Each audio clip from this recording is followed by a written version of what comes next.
बात करेंगे सबसे पहले टीम इंडिया के पूर्व कप्तान महेंद्र सिंह धोनी की, जिन्होंने कि आर्मी के ट्रेनिंग कैंप को ज्वाइन कर लिया है। अब अगले 15 दिनों तक महेंद्र सिंह धोनी यही ट्रेनिंग करते हुए नजर आएंगे और 15 अगस्त को स्वतंत्रता दिवस भी वो आर्मी के ट्रेनिंग कैंप में ही मनाएंगे।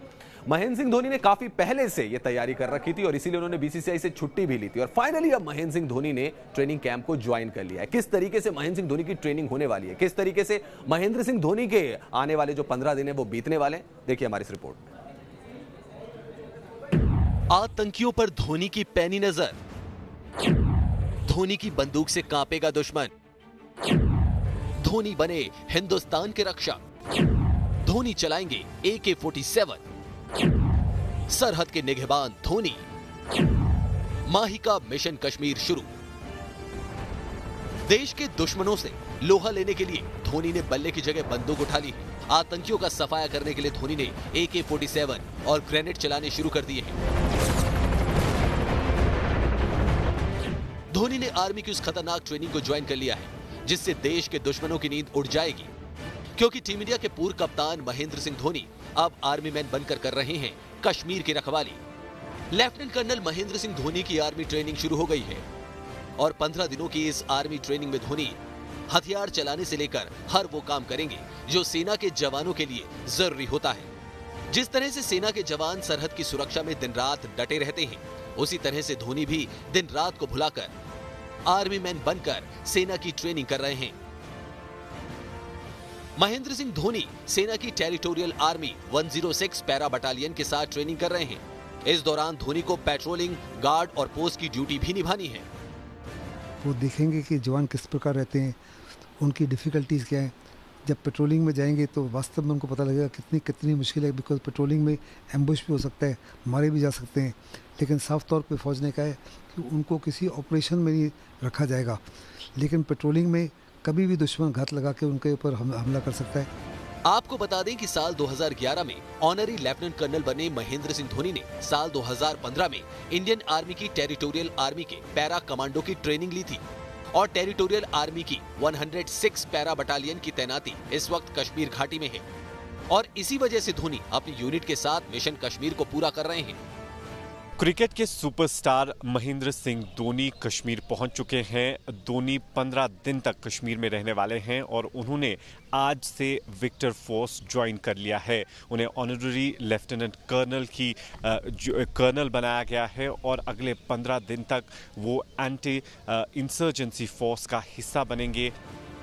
धोनी ने अपनी इस आर्मी ट्रेनिंग के लिए बीसीसीआई से वेस्ट इंडीज दौरे के लिए छुट्टी ले ली थी और जिस वक्त कश्मीर में धोनी के ट्रेनिंग लेने की खबर निकलकर सामने आई थी, उसके बाद से ही हर किसी को इंतजार था आर्मी ट्रेनिंग के लिए धोनी के कश्मीर पहुंचने का। और धोनी इसके लिए पहले बेंगलुरु के पैरा कमांडो के हेडक्वार्टर में पहुंचे और फिर सेना के जहाज से श्रीनगर होते हुए ही अपने कैंप में पहुंच गए। महेंद्र सिंह धोनी सेना के लेफ्टिनेंट कर्नल हैं, लेकिन धोनी चाहते थे कि वो ऑफिसर्स मेस की जगह सैनिकों के बैरक में रहकर अपनी ट्रेनिंग पूरी करें और इसी वजह से धोनी 50-60 सैनिकों के बैरक में रहकर ही अपनी ट्रेनिंग को पूरी कर रहे हैं। धोनी सैनिकों के लिए बने क्यूबिकल में नहा रहे हैं तो बाकी सैनिकों के साथ सेना के लंगर में खाना खा रहे हैं और धोनी जिस पैरा कमांडो की यूनिट में ट्रेनिंग कर रहे हैं उसमें देश भर के अलग अलग हिस्सों से आए 700 सैनिक मौजूद हैं। धोनी के इस यूनिट में गोरखा, सिख, राजपूत, जाट रेजिमेंट के जवान शामिल हैं। 15 दिनों की इस ट्रेनिंग में धोनी हर उस काम को अंजाम देंगे जो एक आर्मी मैन के लिए जरूरी होता है। धोनी की आर्मी ट्रेनिंग भी ठीक वैसी ही हो रही है जैसे सेना के बाकी जवानों की ट्रेनिंग होती है।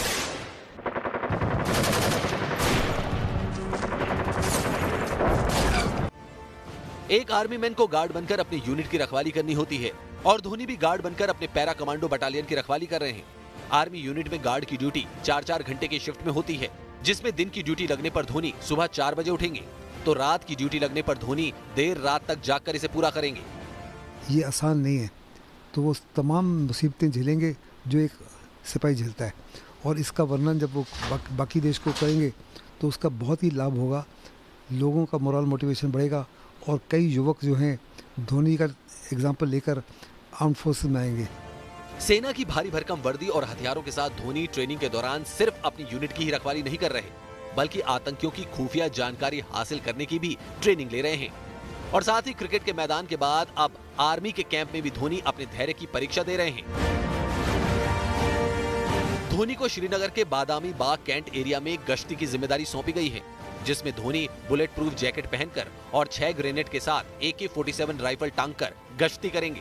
ट्रेनिंग के दौरान हर रोज धोनी 8-10 सैनिकों के दस्ते में पेट्रोलिंग करते नजर आएंगे। गश्ती की ड्यूटी से धोनी लोगों के साथ मेल मिलाप और खुफिया जानकारी हासिल करने की ट्रेनिंग भी लेंगे। अगले 15 दिन धोनी का जो सफ़र इंडियन आर्मी के साथ होगा कैसा होगा, स्पेशली अगर हम बात करेंगे इस पूरे स्टिंट की, तो ये यूथ जो पूरे देश का है उनको अट्रैक्ट करना, आर्मी ज्वाइन करने के लिए एक बहुत ही बड़ा बूस्ट होगा। सेना के हर कैंप पे बंकर बने होते हैं, जहां से जवान आसपास की गतिविधियों पर नजर रखते हैं और क्रिकेट के मैदान पर विकेट के पीछे से बल्लेबाजों की हर हरकत पर पैनी नजर रखने वाले धोनी अब सेना की वर्दी में देश के दुश्मनों पर पैनी नजर रख रहे हैं। पोस्ट ड्यूटी के दौरान धोनी हर रोज 2 घंटे बंकर में रहकर देश की निगरानी करेंगे। धोनी बंकर में एक जगह खड़े रहकर आने जाने वाले लोगों पर नजर रखेंगे और वो भी बगैर किसी से बात किए बिना। वो ड्यूटी करेंगे वहाँ पे, उनको भी एक्सपीरियंस होगा और वो फर्स्ट हैंड एक्सपीरियंस जो है अपने लोगों में बता सकेंगे कि उनको कैसे करना है और फौज का जो तौर तरीका होता है वो किस हिसाब से एक सिविलियन जब जाता है उसके अंदर बन के, तो वो किस हिसाब से होता है। आपको बता दें कि सेना की टेरिटोरियल आर्मी में अलग अलग क्षेत्रों के प्रोफेशनल्स अस्थायी तौर पर अपनी सेवाएं देने के लिए आते हैं और कुछ समय सेना में कार्यकाल पूरा करने के बाद वापस अपने क्षेत्र में लौट जाते हैं। वहीं युद्ध के समय जरूरत पड़ने पर सेना उन्हें बुला भी लेती है, लेकिन धोनी जिस तरह की ट्रेनिंग ले रहे हैं वो बाकी प्रोफेशनल्स की तरह नहीं है, बल्कि बचपन से आर्मी मैन बनने की ख्वाहिश रखने वाले धोनी देश के दुश्मनों से लोहा लेने के लिए इस खतरनाक ट्रेनिंग को कश्मीर में अंजाम दे रहे हैं। और ऐसा माना जा रहा है कि 1-1.5 साल में क्रिकेट से संन्यास लेने के बाद धोनी पूरी तरह से सेना के लिए समर्पित हो जाएंगे। धोनी भी देश की निगहबान सरहद की सुरक्षा करेंगे और धोनी भी बॉर्डर पर बंदूक चलाते नजर आएंगे, क्योंकि धोनी अब हिंदुस्तान के रक्षक बन गए हैं। धोनी का मिशन कश्मीर शुरू हो चुका है और लेफ्टिनेंट कर्नल महेंद्र सिंह धोनी की आर्मी ट्रेनिंग 15 अगस्त तक इसी तरह से चलेगी और ट्रेनिंग पूरी करने के बाद धोनी अपने पैरा कमांडो यूनिट के साथ स्वतंत्रता दिवस का जश्न मनाएंगे और फिर उसके बाद धोनी बेंगलुरु के पैरा कमांडो कैंप में चले जाएंगे। साफ है, धोनी अब आर्मी के रंग में रंग चुके हैं और देश की सुरक्षा के लिए जान लड़ाने के लिए तैयार हैं। Sports desk, news nation. Dhoni ने आर्मी का ट्रेनिंग कैंप ज्वाइन कर लिया है और अब अगले 15 दिन तक धोनी वहीं ट्रेनिंग करते हुए नजर आएंगे। लेकिन क्या आपने महेंद्र सिंह धोनी के जो किट बैग हुआ करता था बल्लेबाजी के लिए, जब वो किट बैग का इस्तेमाल करते थे, वो देखा था? क्योंकि अब उस किट बैग को तो महेंद्र सिंह धोनी छोड़ चुके हैं और जो नया बैग उन्होंने धारण कर लिया है उसका वजन कितना है और उसके अंदर क्या क्या चीजें होंगी, क्योंकि अब क्रिकेटर नहीं आर्मी मैन बन चुके हैं धोनी। देखिए इस रिपोर्ट।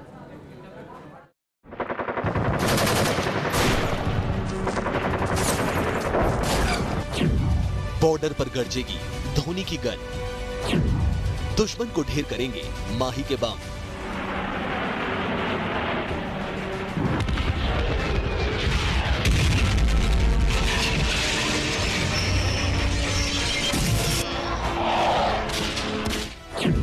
धोनी के पास है आर्मी के अचूक हथियार। आर्मी मैन धोनी करेंगे दुश्मन पर वार। दुश्मन को दहलाने के लिए क्रिकेटर से आर्मी मैन बने महेंद्र सिंह धोनी पूरी तरह से तैयार हो चुके हैं। धोनी ने अपने हथियारों को धार दे दी है और अब उनके निशाने पर दुश्मन का सिर है, क्योंकि अब धोनी के हाथों में बल्ले की जगह बंदूक आ गई है। बदन में चेस्ट गार्ड की जगह बुलेट प्रूफ जैकेट है। सिर पर क्रिकेट का हेलमेट नहीं बल्कि आर्मी का हेलमेट है और धोनी के बैग में गेंद नहीं बल्कि ग्रेनेड भरे पड़े हैं, क्योंकि अब batsman Dhoni army man Dhoni हो चुके हैं और इसलिए अब उनके पास क्रिकेट का किट बैग नहीं बल्कि आर्मी का रक्षक बैग है, जो भारी तो है लेकिन जिसमें दुश्मन को नेस्त नाबूद करने का हर हथियार मौजूद है। धोनी के आर्मी साजो सामान का कुल वजन 19 किलो है। धोनी के बैग में 3 मैगजीन हैं जिनका वजन करीब 5 किलो है। वहीं धोनी के बैग में 3 से 6 ग्रेनेड है जिनका वजन 4 किलो का है। धोनी के आर्मी हेलमेट का वजन 1 किलो है, जबकि धोनी के बुलेट प्रूफ जैकेट का वजन 4 किलो है। इसके अलावा धोनी की वर्दी का वजन 3 किलो है, जबकि धोनी के जूते 2 किलो के हैं। अब आप समझ जाइए कि क्रिकेट के किट बैग से कितना भारी होता है आर्मी का रक्षक बैग, जिसमें ना तो कोई टायर लगे होते हैं और ना ही जिसे आप आसानी से खींच सकते हैं, बल्कि 19 किलो के साजो सामान के साथ धोनी को चलना भी है और दौड़ना भी है और जरूरत पड़ी तो हथियारों के साथ दुश्मन पर बरसना भी है। महेंद्र सिंह धोनी अभी श्रीनगर गए हैं और वो पूरी ड्यूटी करेंगे जिस हिसाब से एक अफसर करता है। पेट्रोलिंग पे भी जाएंगे, वो अपने लोग सेंट्री ड्यूटी पे भी होते हैं, सेंट्री चेकिंग पे भी होते हैं, बाकी जो है सारी चीज़ें वो करेंगे जो एक आम अफसर या एक आम जवान जो वहाँ जो तैनात होकर करता है वो करेंगे। ये पहला मौका है जब धोनी इतने साजो सामान के साथ आर्मी कैंप में ट्रेनिंग कर रहे हैं। इससे पहले धोनी ने सेना के कार्यक्रमों में हिस्सा तो लिया, लेकिन तब उनके पास आर्मी के इतने हथियार नहीं थे और ना ही उन्होंने 19 किलो के सामान के साथ पेट्रोलिंग की। लेकिन इस बार धोनी भरी हुई राइफल और बैग के साथ गश्त करते हुए नजर आएंगे।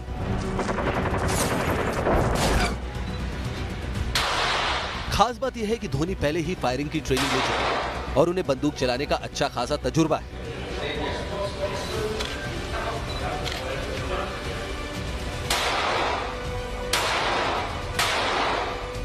इसलिए माना जा रहा है कि धोनी को पेट्रोलिंग के दौरान कोई दिक्कत नहीं होने वाली।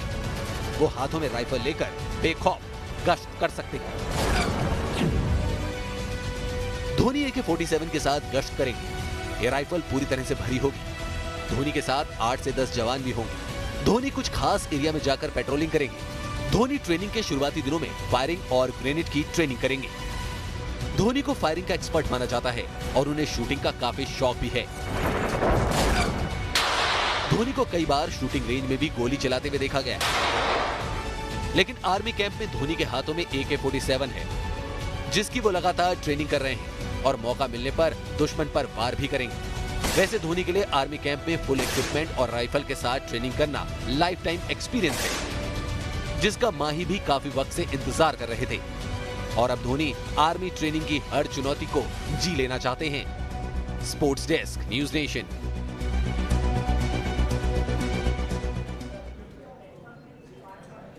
वैसे धोनी का आर्मी के साथ या सेना के साथ एक अलग ही रिश्ता रहा है। अगर ऑनरी कैप्टन जो उनको रैंक मिली थी उससे पहले की भी बात करें तो धोनी हमेशा जो आर्मी का स्टाइल होता है वो किट बैग लेकर मैदान में उतरते थे, उसी से प्रैक्टिस अपनी किया करते थे। बाद में उन्हें ऑनरी लेफ्टिनेंट कर्नल बनाया गया, लेकिन महेंद्र सिंह धोनी जो है वो हमेशा से यही चाहते थे कि वो आर्मी में जाएं और अब महेंद्र सिंह धोनी का जो सपना है वो साकार हो गया। हिंदुस्तान के जांबाज हैं धोनी, देशभक्ति की मिसाल हैं धोनी, भारत के सच्चे सिपाही हैं धोनी।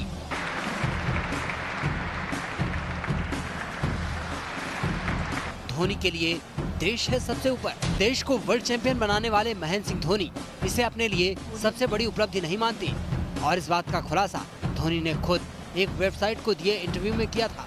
तब धोनी ने कहा था, 2011 वर्ल्ड कप जीतना काफी स्पेशल था क्योंकि भारत में इसके चलते लोगों के चेहरे पर जो खुशी आई वो हमेशा याद रहेगी। लेकिन जब मुझे सेना की पैराशूट रेजिमेंट में लेफ्टिनेंट बनाया गया तो मुझे सबसे ज्यादा खुशी हुई थी। वैसे धोनी को सेना से जुड़ने का मौका 2011 वर्ल्ड कप जीत के बाद ही मिला था, जब भारतीय टेरिटोरियल आर्मी ने धोनी को नवंबर 2011 में लेफ्टिनेंट कर्नल की उपाधि से सम्मानित किया था। वो कपिल देव के बाद दूसरे ऐसे भारतीय क्रिकेटर बने थे जिन्हें यह सम्मान दिया गया और इस दिन को धोनी अपनी जिंदगी का सबसे यादगार दिन मानते हैं क्योंकि धोनी का बचपन से सपना सेना में ही जाने का था। बचपन से ही मैं हथियारों, युद्धों और टैंकों के बारे में पढ़ता रहा क्योंकि मेरी सेना में गहरी रुचि है। जब मैं क्रिकेट खेलने लगा तो मैंने भारतीय सेना के लोगों के साथ काफी वक्त बिताया। मेरे कई दोस्त सेना में हैं जो मुझे बताते हैं कि वो किस तरह अपना काम करते हैं और किस तरह की चुनौतियों का सामना करते हैं। जब मैं आर्मी चीफ से मिला तो सेना को लेकर अपनी दिलचस्पी के बारे में उन्हें बताया और मेरी बातों को आर्मी चीफ ने काफी गंभीरता से लिया, जिसके बाद कई प्रक्रियाएं पूरी होने के बाद मैं सेना की पैराशूट रेजिमेंट में लेफ्टिनेंट कर्नल बन गया, जो मेरे लिए सबसे यादगार पल है। भारत के सबसे सफल कप्तान का सपना सेना में जाने का था, लेकिन किस्मत उन्हें टीम इंडिया में ले आई। बात करते हैं टीम इंडिया के कप्तान विराट कोहली की। टीम इंडिया जो है वो अमेरिका पहुंच चुकी है। वेस्टइंडीज के खिलाफ उनको T20 सीरीज खेलनी है, लेकिन उससे पहले विराट कोहली ने एक तस्वीर पोस्ट की थी जिसको लेकर काफी बवाल मच गया। और आखिर फैंस ने विराट कोहली को क्यों ट्रोल किया, देखिए हमारी इस रिपोर्ट में। रोहित मामले में फिर घिरे विराट, फैंस ने उठाए कोहली पर सवाल। नहीं थम रहा कप्तान उप कप्तान का विवाद। क्या टीम इंडिया में नहीं है ऑल इज वेल? विंडीज दौरे पर रवाना होने से पहले टीम इंडिया के कप्तान विराट कोहली ने रोहित के साथ विराट पर अपनी सफाई तो दे डाली, लेकिन उसके बाद उनकी एक तस्वीर ने फिर बवाल मचा दिया। कोहली ने ये तस्वीर सोशल मीडिया पर पोस्ट की, जिसके बाद टीम इंडिया के कप्तान फैंस के निशाने पर आ गए और भारतीय क्रिकेट को चाहने वालों ने कोहली से सवालों की झड़ी लगा दी। दरअसल विराट ने जिस तस्वीर को पोस्ट किया था उसमें उन्होंने मियामी बाउंड का कैप्शन दिया था। इस तस्वीर में विराट के साथ 5 और खिलाड़ी नजर आ रहे हैं। ये खिलाड़ी हैं वॉशिंगटन सुंदर, लोकेश राहुल, खलील अहमद, मनीष पांडे और कृणाल पांड्या। लेकिन इस तस्वीर में विराट के साथ टीम इंडिया के उपकप्तान रोहित शर्मा नदारद हैं, जिसने फैंस को यह सोचने पर मजबूर कर दिया कि क्या जो कुछ विराट ने प्रेस कॉन्फ्रेंस में कहा वो सिर्फ दिखावा था। इसके बाद तो फैंस ने कोहली से रोहित को लेकर सवाल पूछने शुरू कर दिए। वहीं कुछ ने तो उन्हें कप्तानी छोड़ने की भी सलाह दे डाली। एक फैन ने लिखा, रोहित कहां है? तुम रोहित से जलते हो क्योंकि वो तुमसे बेहतर कप्तान और खिलाड़ी है। वहीं एक और फैन ने लिखा है, प्लीज रोहित को कप्तानी सौंप दो। आप महान खिलाड़ी हो लेकिन कप्तान अच्छे नहीं हो। आपका लक भारत के लिए अच्छा नहीं है क्योंकि आपने ना तो आईपीएल का खिताब जीता है और ना ही आईसीसी की कोई ट्रॉफी। जबकि एक फैन ने सवाल उठाए हैं, रोहित को फोटो में लिया नहीं गया या फिर क्रॉप कर दिया गया है। वहीं एक फैन ने बॉलीवुड एक्टर जॉनी लीवर की फोटो पोस्ट करते हुए लिखा है, रोहित कहां है? फैंस विराट की इस फोटो से इसलिए भी हैरान हैं क्योंकि इसी दौरान शिखर धवन ने भी सोशल मीडिया पर एक फोटो पोस्ट की जिसमें रोहित उनके साथ नजर आ रहे हैं और इस तस्वीर के बाद अंदाजा लगाया जा सकता है कि टीम इंडिया में कुछ तो गड़बड़ है। हालांकि कप्तान कोहली से जब इस बारे में सवाल पूछा गया था तो आप भी सुनिए कप्तान साहब ने क्या जवाब दिया था। देखिए, अगर मैंने भी बहुत कुछ सुना है पिछले कुछ दिनों में, तो सुनने में तो बाहर से ही मिलता है। तो अगर टीम का माहौल अच्छा नहीं होता तो जिस तरीके से हम खेल रहे हैं लास्ट 2-3 साल से, वो चीज़ पॉसिबल नहीं है। क्योंकि मैं इस चीज़ को जानता हूँ कि ड्रेसिंग रूम का जो एटमॉस्फेयर और एक जो ट्रस्ट फैक्टर और एक जो माहौल है वो कितना ज़रूरी होता है इंटरनेशनल क्रिकेट में सक्सीड करने के लिए। तो अगर वो नहीं होती चीज़ तो मुझे नहीं लगता आज हम इस पोजीशन पे होते वर्ल्ड क्रिकेट में। और जो हमारी जर्नी रही है नंबर 7 से नंबर 1 तक और ओडीआई क्रिकेट में इतनी कंसिस्टेंट परफॉर्मेंस, T20 में भी हम स्ट्रांग रहे हैं, वो कमराडरी और रिस्पेक्ट और अंडरस्टैंडिंग के बिना नहीं हो सकती। ये तो थी कप्तान कोहली की बात, लेकिन रोहित विराट विवाद पर तो हेड कोच रवि शास्त्री भी बिना पूछे ही कूद पड़े थे और उन्होंने कप्तान उपकप्तान की तनातनी की खबरों को सिरे से खारिज कर दिया था। जब मैं आता हूं इधर, हम जिस तरीके से खेलते हैं, the way this team plays, no individual is bigger than the game. Not me, not him, nobody in the team. And the way they play is in the interest of the team. And you cannot have the kind of consistency across all formats if you have, like you mentioned, rifts or divisions or whatever. It is not possible. You know, so when you play on the cricket field, in that dressing room, I have been part of it for some time. And none of that nonsense there. Kohli और शास्त्री ने तो रोहित को लेकर अपनी तरफ से सफाई देने की पूरी कोशिश की, लेकिन विराट की तस्वीर ने फैंस को शक करने पर मजबूर कर दिया, जिसके बाद एक बार फिर से विवाद ने तूल पकड़ लिया।